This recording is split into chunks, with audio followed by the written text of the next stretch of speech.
A retired Maddock, North Dakota farmer holds a very distinct honor. In October of 1979, Brent Evje got a new heart to replace his diseased one when heart transplants were very new. Today, at age 64, he is the world's longest surviving heart transplant recipient. Rose Dunn talked with him about how that saved his life and the importance of organ donation.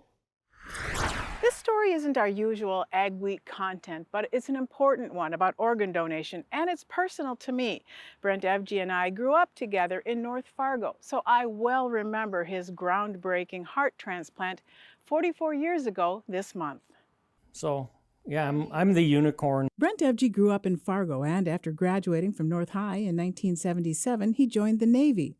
But about a year in, at age 19, he got sick while deployed in the Mediterranean. Cardiomyopathy severely damaging his heart. They discharged me from the Navy, sent me back to Fargo. They gave me 6 months to 2 years to live. And during that time, he happened to see a movie about an athlete who got a heart transplant. I didn't even know they existed at that time. And I said, I'm going to get me one of those, So he contacted his Navy doctors, who referred him to Stanford. It was one of just 3 hospitals in the U.S. doing heart transplants at that time.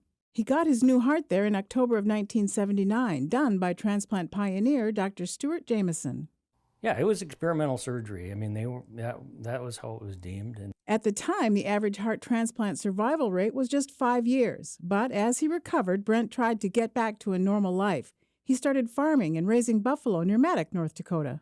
I used to, got to know a lot of people in that buffalo industry and traveled around, going here and there, going to the stock shows and stuff. So he still relies on about 10 medications a day, and some have led to other health issues. But although his heart is 15 years older than he is, it's still going strong. I like to go fishing and go hunting and be outside, and I like traveling.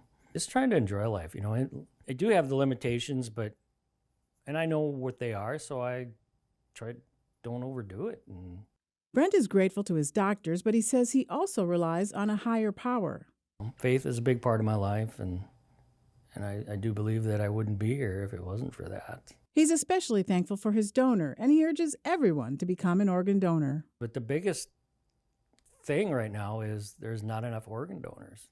There's not enough people signing up, and then their families, come that terrible time when their loved one passes, allowing their wishes to be fulfilled. Brent doesn't really understand the fuss about his world record, but he's happy to hold it. I'm just very, very lucky, very blessed. In Fargo, this is Rose Dunn for Ag Week. Brent credits his longevity in part that he is diligent about taking his medications and regular visits with his cardiologists. Thanks for watching AgweekTV on YouTube. Make sure to like and subscribe. We put out new videos every Saturday.